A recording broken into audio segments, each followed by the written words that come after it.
want you to hit me as hard as you can.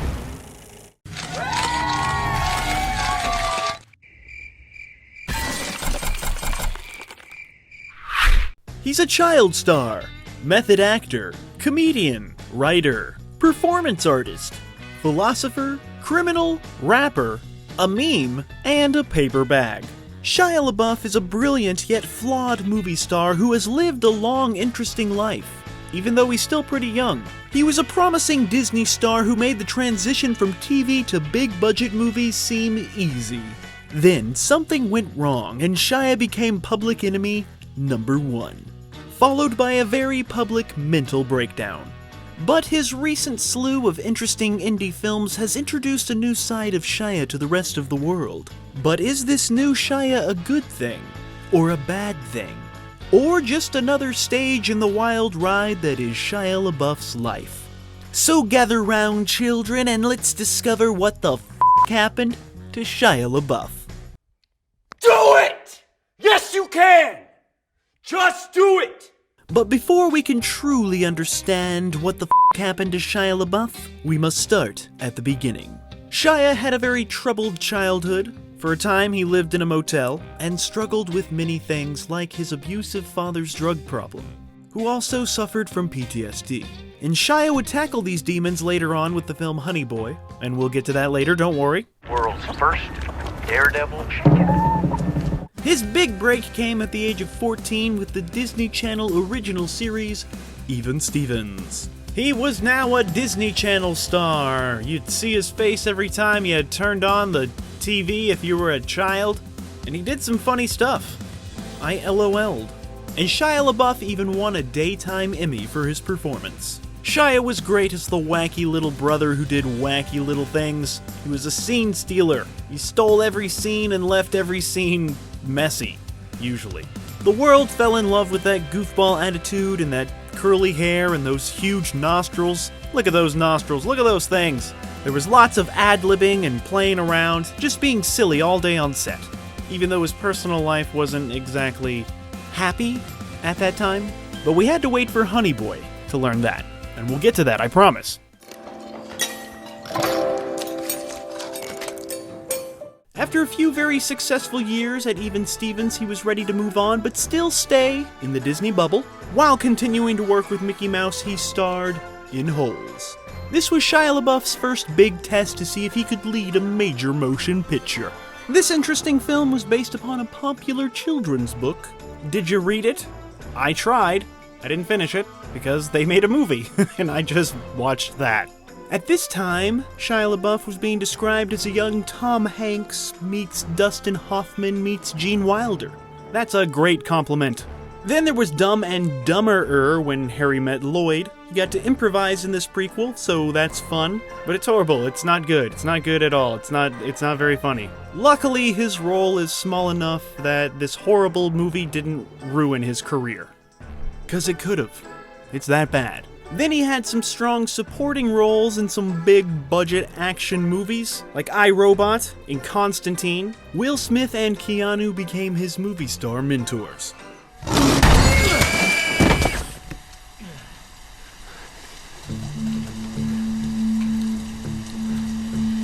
He then participated in Project Greenlight, an HBO reality show by Matt Damon and Ben Affleck, where they give some guy a chance to make his movie.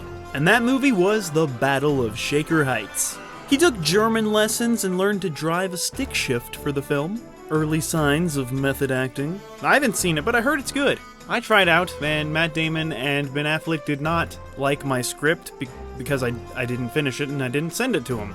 He then played the greatest game ever played in the movie The Greatest Game Ever Played. And apparently that game is golf. He considers this golf movie a nice transitional film for him as a leading man, now making adult movies. Well, not adult movies. That's later in his career. He watched a lot of golf films and said that most of them are fake and boring. So he wanted to make sure that his swing was accurate, unlike Matt Damon and that damn Bagger Vance. Then there was A Guide to Recognizing Your Saints. It's the filmmaker's autobiographical tale, and Shia plays a young version of Robert Downey Jr.'s character. At first, the director did not want Shia. Because of all that Disney Channel celebrity baggage, he had absolutely no faith in Shia's acting skills. But after pleading for a second audition, Shia impressed everyone by punching a hole in the wall, thus showing that this silly guy could channel some anger. Fucking touch me. Please get the fuck off me. What the fuck's the matter with you? Then he joined the ensemble cast of Bobby. His character trips on LSD with Ashton Kutcher in the Ambassador Hotel the night RFK is shot. Here's a fun fact, this is Shia's first nude scene. This film is directed by Emilio Estevez, of all people, and I haven't seen it since it came out, but I remember every frickin' scene feeling like a climax. It's like so intense, every character in every scene is having an emotional breakdown or an epiphany or just something major, some reason to give a powerful monologue, and it's every single scene. And most of the drama is not even related to the assassination of Bobby Kennedy. It's just, I don't know what to think of this movie. This is either the best movie ever made or the worst movie ever made. I can't decide. You decide! Comment your comment in the comments. 2007 was a busy year for Shia. He lent his voice to the movie Surf's Up, the animated Penguin movie, the one that's not Happy Feet. And that same year, he showed everyone that he could carry a major motion picture all by himself, with the film Disturbia, produced by Steven Spielberg, from director DJ Caruso. It's a very loose remake of the Hitchcock classic Rear Window, except this time, James Stewart is Shia LaBeouf. And you know Shia, the method actor, he did a lot of research for the role. He spoke a great deal with real house arrest detainees. He was cast in this teen thriller because Steven Spielberg's daughter was a big Even Stevens fan. It's pretty good for what it is. I like it. Disturbia. He only had 2 days off between filming Disturbia and his next project, Transformers. A mega huge blockbuster that blew everyone's mind, I guess. I'm more of a Beast Wars guy, but I remember the hype for this film was crazy, and I was so happy and so proud to see Shia take on a major action sci-fi adventure. I was like, Michael Bay plus robots divided by the square root of Shia LaBeouf? I like that equation, and I hate math, because I'm not good at it. I was so excited for this film, I thought it was going to be awesome, and for the most part, it was. It's got its major flaws, but overall it's great. Like Shia LaBeouf, he's got his major flaws, but overall he's great!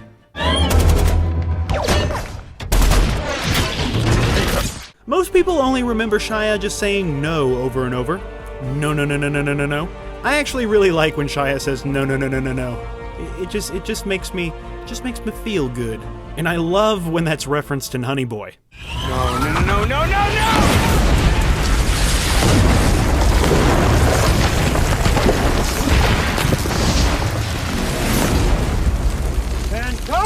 Shia then joined another mega franchise produced by Spielberg, and directed this time, Indiana Jones and the Kingdom of the Crystal Skull. It's pretty much the worst thing ever made, and Shia agrees. I mean, there's the fridge, that CGI monkey with the 50s Shia hair. Ugh, I mean, it's awful. And I love Indiana Jones. I have dressed up as him on multiple Halloweens, so I really tried to like this movie. I walked out of the theater saying to myself over and over, it was good, it was good, it was good, it was good, it was good, just lying to myself. But no, I cannot do such a thing. I must be true to myself, like Shia LaBeouf has taught me. It's a horrible movie. Horrible in every single way. Name a redeeming quality. Go. You can't. Some people compare Shia's Mutt character to Jar Jar Binks, which I think is a little harsh, but, you know. Crystal Skull marked the end of Shia's relationship with Spielberg. He actually started some beef and dissed the legendary director, saying that Spielberg himself admitted that sometimes you gotta make films and sometimes you gotta sell cars. Shia was very disappointed at Spielberg's selling out mindset. He saw Steven as not being the true artist that Shia believed him to be. Dissing Steven Spielberg can never be good for your career, just saying. I loved him in New York, I Love You. This is one of those love story anthology films, featuring many different films all set in the same city, with the common theme of love. Shia shows off his range and skills, and he puts on a believable accent and limp. Then came Eagle Eye, from director DJ Caruso. Again, the Disturbia dude. This is another loose remake from another Hitchcock classic, North by Northwest. So filmmaker DJ Caruso really specializes in one particular thing. Loose Hitchcock remake starring Shia LaBeouf. And Eagle Eye is pretty cool. They say Shia did most of his own stunts. The filmmakers worked closely with a retired government agent to get all the gizmos and gadgets right. And while promoting the film, Shia accidentally exposed some FBI secrets. Like Shia LaBeouf did it before Edward Snowden. He told everyone the government's spying on him. And even Jay Leno was speechless. That's right, even Jay Leno. So you mean they had a record of you from 2 years prior to me joining the picture. even being associated with the movie? With the movie. Well, that seems It's creepy. extremely creepy. Wow. Yeah. Wow. Yeah. All right. Yeah. All right. Well, that's pretty amazing. It's pretty amazing. I'm trying to think of what the last 4 phone calls I made. That's what I'm saying. He was arrested for criminal trespassing at a Walgreens while he was drunk as F. He was displaying some very strange behavior, plus many other public intoxicated moments. He even flipped his truck and fled the scene of an accident. The dude got a DUI, and he injured his hand, and this caused delays in Transformers: Revenge of the Fallen. Shia had fallen, and everyone was feeling his drunken revenge. He had become the new Charlie Sheen in more ways than one, and starred in Oliver Stone's sequel, Wall Street: Money Never Sleeps. Shia, of course, went full method for this one, and it really paid off, with actual money. He earned his broker's license and started working with real-life Wall Street traders, and turned a $20,000 investment into over 400,000 buckaroos. But later, some of Shia's Wall Street buddies were arrested for illegal trading, so there's that. Then there was another Transformers movie called Transformers: Dark of the Moon. What can I say about it that hasn't already been said? It's a Transformers movie. Shia LaBeouf is in it. It's the third one.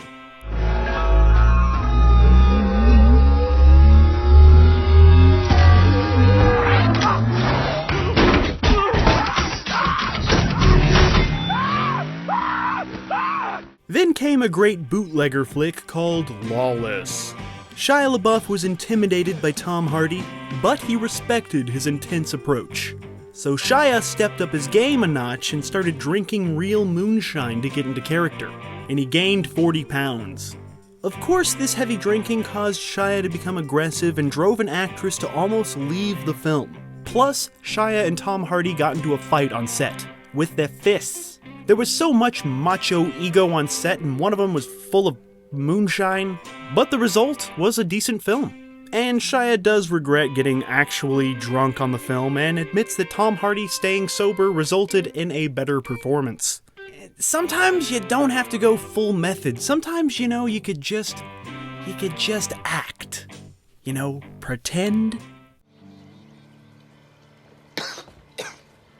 And around this time, Shia was showing the world that he was not just an actor. No. He was also a freestyle rapper. And he was featured on 5 Fingers of Death. He impressed Sway, who called him the #1 MC in Hollywood. He was spitting those lyrics, yo. And even had some beef with Soulja Boy. But who doesn't? But for a little bit, it almost seemed like Shia was gonna become a name in hip-hop. My life is like a highlight reel. Don't like me, check Twitter, how the zeitgeist feel. Sway in shape 45 is what I just killed.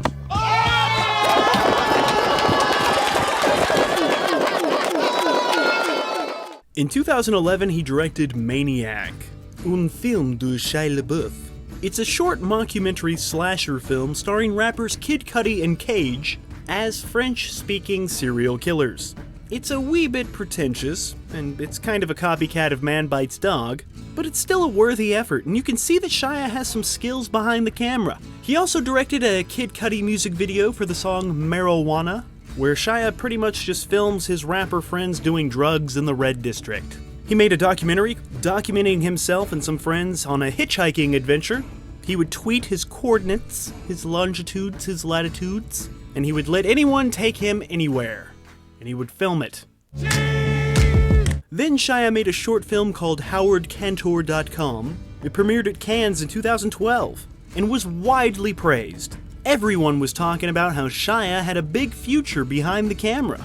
But years later, it was posted online and many noticed that it was a plagiarized adaptation from the Ghost World graphic novel guy. And once Shia LaBeouf was caught plagiarizing, he apologized by plagiarizing an apology from Yahoo Answers. Just a few years later, Shia would quit what would be his Broadway debut in the show Orphans because he did not get along with Alec Baldwin. But I mean, who does?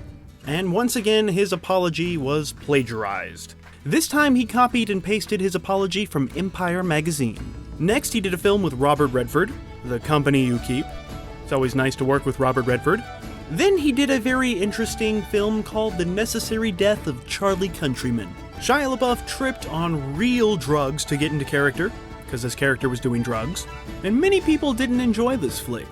It was actually hated at Cannes, but after some re-edits, the cult of Charlie Countryman has significantly grown. I thought it was great. It's a wild trip with a clever story, and Shia really gets to show off his skills. Welcome to Limbo, Charlie. Don't get too comfortable, it's not your final destination. I'll be along soon enough to hasten you there. And in 2014, we almost lost Shia LaBeouf forever because he tweeted that he was retiring from public life. This was the beginning of the movement called #I'mNotFamousAnymore. At the Nymphomaniac movie premiere, he wore that lovely slogan on his face with a paper bag. I'm not famous anymore. Ironically, this made him more famous because everyone was talking about it. But yeah, Nymphomaniac, Volume 1 and 2. Shia LaBeouf's in it. It's a porno that art house snobs like to watch.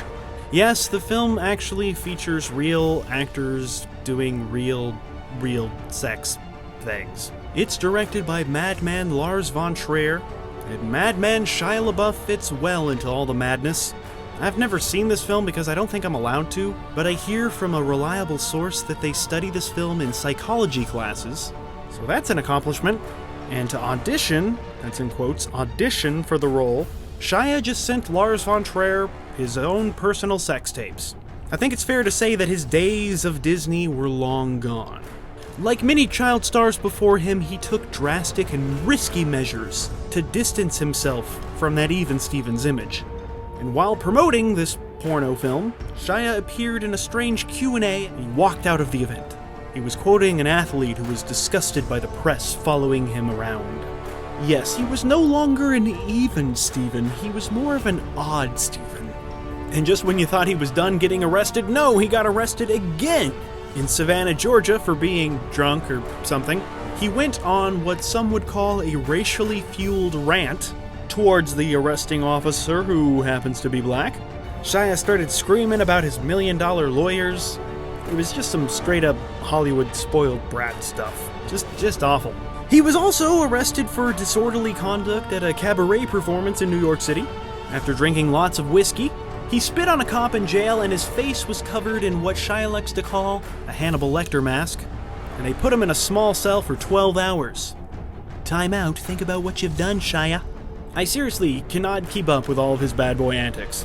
He called himself the Al Capone of misdemeanors, which is either the coolest or the lamest thing ever said, I don't know. And Shia LaBeouf is facing 5 misdemeanor charges, which include harassment and disorderly conduct. And there's the performance artist side of Shia. There was #AllMyMovies, where he watched all of his movies, and he cried during Transformers. And after all those hours and hours and hours and hours of watching his own films, he learned to love himself again. Which I can actually relate to this artistic project because researching this video, I had to watch all of Shia LaBeouf's movies, so I did this. I can totally relate. He did another art performance where he rode in an elevator for 24 hours, and there was #interview, where he sat in silence with a GoPro on his head. Then there was #introductions, aka the Just Do It green screen thing, where Shia LaBeouf gives a very motivational speech. Do it! Just do it!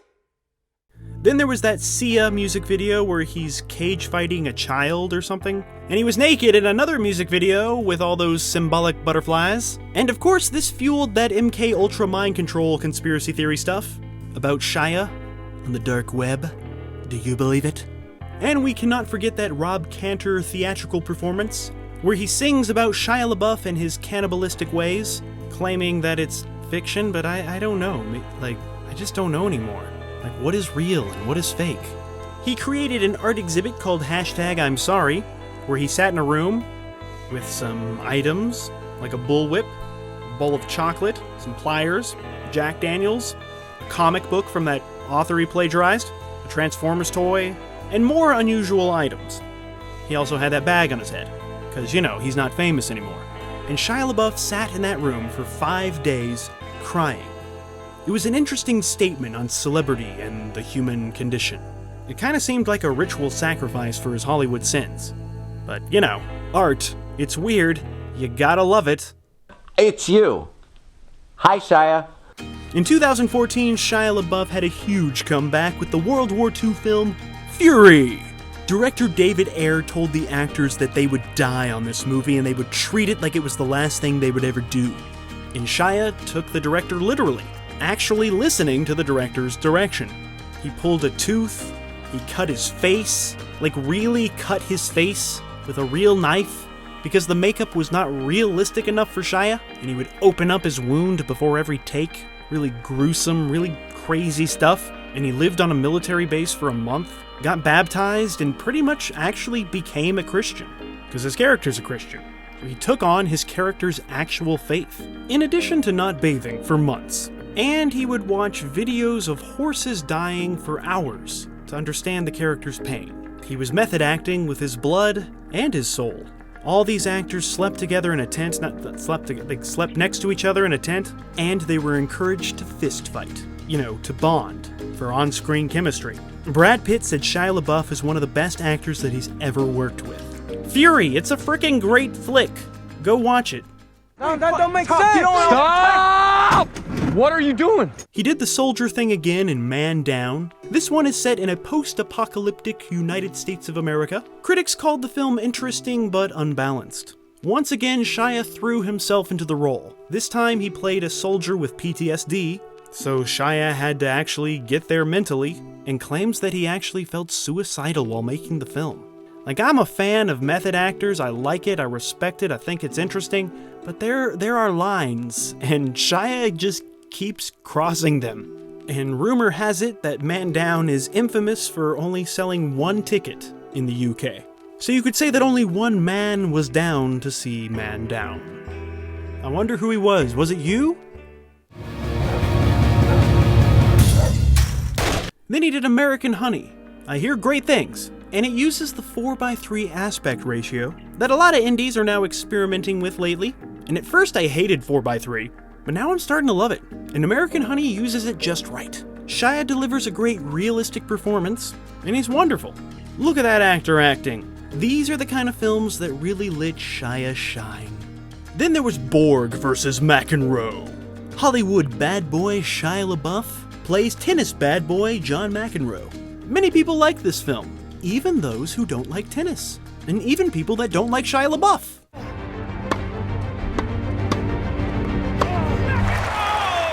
Great point for John McEnroe. Then came the election of Donald J. Trump.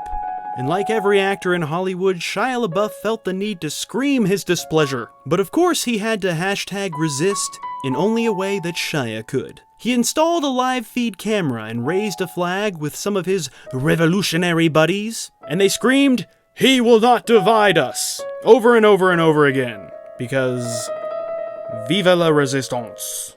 This was Shia's own special way of protesting Trump. You sure showed him, Shia. But this resistance did not go exactly as planned. Shia's beloved feed was hijacked by what the internet describes as trolls, in an epic game of capture the flag and photobombing. And of course, all this led to a police arrest of Shia again, charging him with a misdemeanor after assaulting a human and/or troll at the livestream. This dangerous art was ended for public safety concerns. And I don't really care what your politics are, but this was one of the most bizarre, entertaining things that the World Wide Web had ever seen. And remember, he will not divide us.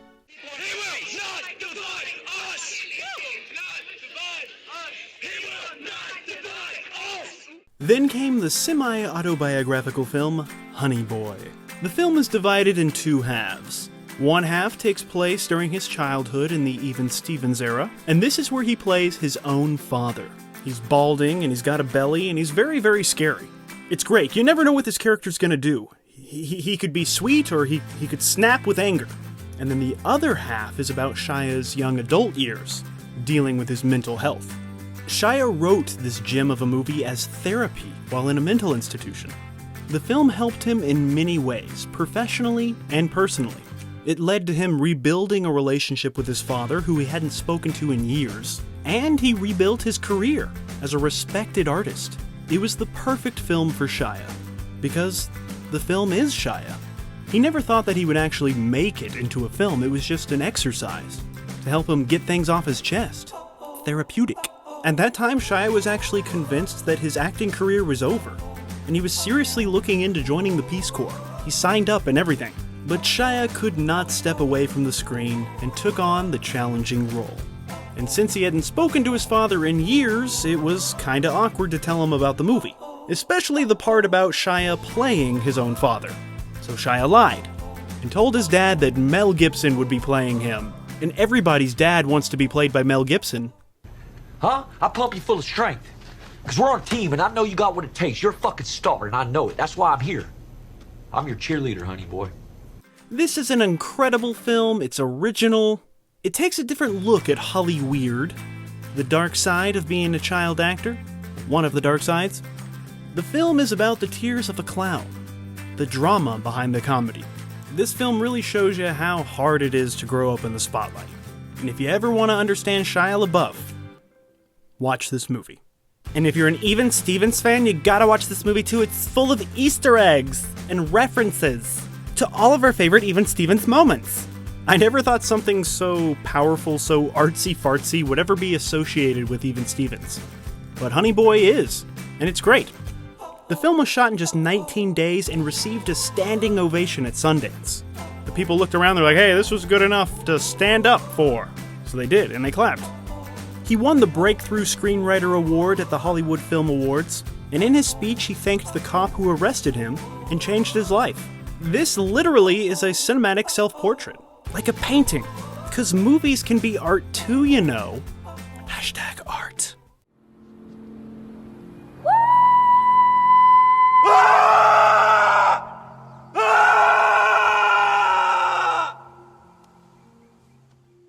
And that same year was The Peanut Butter Falcon, another great comeback film. Back-to-back comebacks. And unfortunately, this one was slightly overshadowed by Honeyboy, because that's how good Shia is. This is a wonderful film about a young man who has Down syndrome, running away to follow his dreams to become a professional wrestler. Shia LaBeouf said that working with and befriending actor Zach Gottsagen changed his life. This film was shot in Savannah, Georgia during the time of Shia's infamous arrest. So Shia had to return to set after all that embarrassing stuff was out there everywhere. And Zach's non-judgmental attitude helped Shia get through this embarrassing moment in his life and helped him get back on track, and they started making the movie again. So thanks, Zach. I love this film. It feels like something Mark Twain would have written if he was alive today. Shia needs to keep making movies like this. Everybody needs to keep making movies like this, actually. This is Shia's highest rated film on Rotten Tomatoes. This peanut butter, it's certified fresh. I have a friend named Leah, and she summed up this film better than I could. When I asked what she thought of the Peanut Butter Falcon movie, she said she loved it, and that she had seen it multiple times, and appreciated that the film was about independence. I love this film, and I love Leah's review. This independent film is about independence. And if you have an independent spirit, go watch it. Stop this video right now and watch it. This right here is why God created the pause button. Peanut butter Falcon! You got it! Then he teamed up with director David Ayer again for The Tax Collector. Shia channels his inner hood rat, and apparently Shia LaBeouf is so convincing that a spokesperson from Da Hood says that Da Hood has officially claimed Shia, and now he has a hood pass to any hood. And it's not easy to get a hood pass. I wouldn't know. In order to become this tax collector, he really got tattoos all over his chest. Like, those are real tattoos, a real needle, real ink, real skin. Many critics aren't liking Tax Collector, but regular folks, like yous and me's, seem to be enjoying it. And Shia seemed to really enjoy shooting this film, and he fell in love with that side of town in LA. So much so that Shia started an acting school rec program for the community, a Shia LaBeouf Artistic Utopia Society. Look at Shia using his powers for good. What have you heard, Victor? I heard you're the devil. I might be. I want to like him, I really, really do, but then I think about that police cam footage. But then I think about his comeback. And then I think that Shia deserves forgiveness. I forgive you, Shia, because that's what your character in Fury would have done. Shia has shown the drive and passion to become more than just a former child star. He took on the most risky roles and completely bared his soul in every film. And I respect that. Even if he had a few missteps along the way, at least those missteps were interesting. And that's how we learn. And we can all learn something from Shia. Love him or hate him, you can't help but be fascinated by him. As an artist, as a celebrity, as a human being, he's one of the few actors out there who continues to challenge himself and the audience with every single role he takes. Shia does not need another big blockbuster franchise attached to his name. No. Shia is his own franchise, and I cannot wait to see the next installment of the Shia cinematic universe and see what it brings to the real universe, the universe that we're in right here. It's been overwhelming. Yeah, I'm like it hasn't landed yet. I'm still kind of levitating. I've just been celebrating with my dad every day, and we'll FaceTime, just giggle at each other like just stupid faces. And my mother's super proud, and I get to see my friends be on, and yeah, I'm very grateful. Mr. LaBeouf seems to be in a very good place now, with his family, with his friends, with his career, with his art, and with himself.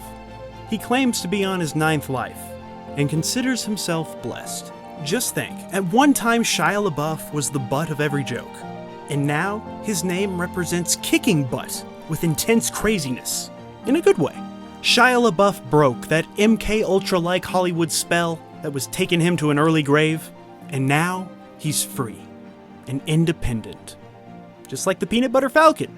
So after making it out alive from that vicious world of child stardom, substance abuse, and mental illness, this American Honeyboy has transformed his career and his spirit into something truly incredible. He's just a dude looking for some truth, ain't we all? And that's what the f*** happened to Shia LaBeouf.